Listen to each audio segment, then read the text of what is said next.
폴 찰스 디나이어. 그는 호주에서 살인죄로 30년 후 가석방 신청이 가능한 종신형을 3번이나 받은 인물입니다.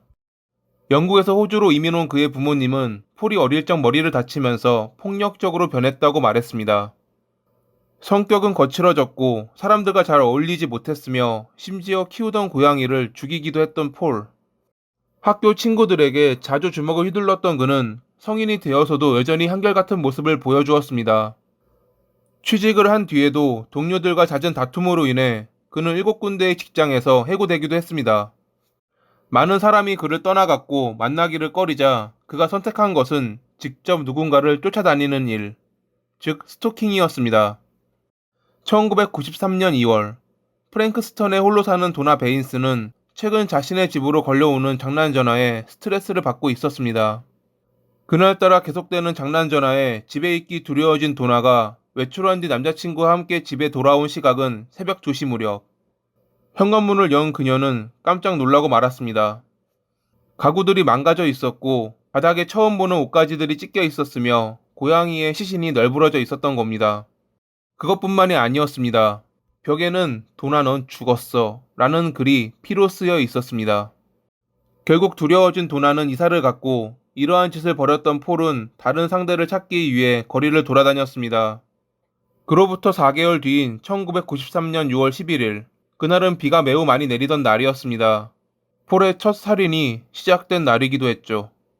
공부를 위해 프랭크스턴으로 이사온 엘리자베스 스티븐스가 집 인근 정류장에 하차한 시간은 저녁 8시 무렵. 정류장으로부터 그녀가 머무는 삼촌의 집까지는 가까운 거리였기에 저녁 8시가 되면 엘리자베스는 집에 들어오곤 했습니다. 그만큼 그녀는 규칙적으로 행동하는 성실한 여성이었죠. 하지만 그날 그녀는 끝내 집으로 돌아오지 못했습니다.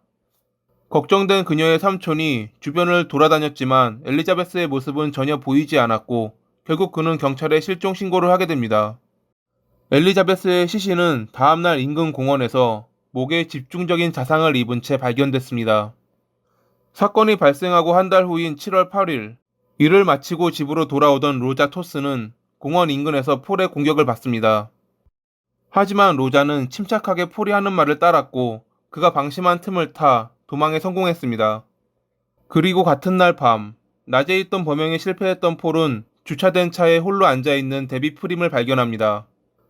저녁에 먹을 우유를 사기 위해 잠시 외출했던 데비는 그렇게 폴의 두 번째 피해자가 되었습니다. 나흘 뒤 발견된 데비의 시신은 엘리자베스 때와 마찬가지로 목에 집중적인 자상이 남아 있었습니다. 프랭크스턴에 돌아다니는 살인자에 대한 이야기가 언론을 탔고 홀로 사람이 없는 곳을 가지 말라는 경고 방송이 열심 보도됐습니다. 이러한 경고 방송에도 불구하고 7월 30일에 세 번째 피해자가 발생합니다. 세 번째 피해자인 나탈리 러셀은 집으로 자전거를 타고 돌아가던 중 사라졌습니다.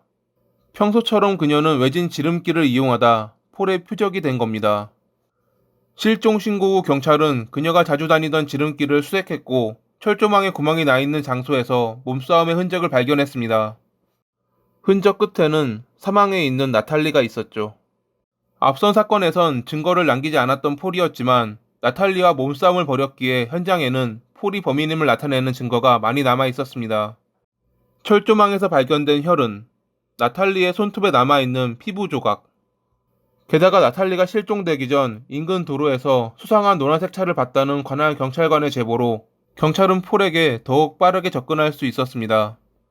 관할 경찰관은 목격 당시 번호판이 없었기에 차에 타고 있던 폴에게 자동차 등록번호를 물었고 이를 적어두었던 겁니다. 결국 그렇게 폴은 꼬리가 잡히며 신문을 받게 됩니다. 로자의 증언과 DNA 결과는 그가 범인임을 확인해 주었습니다.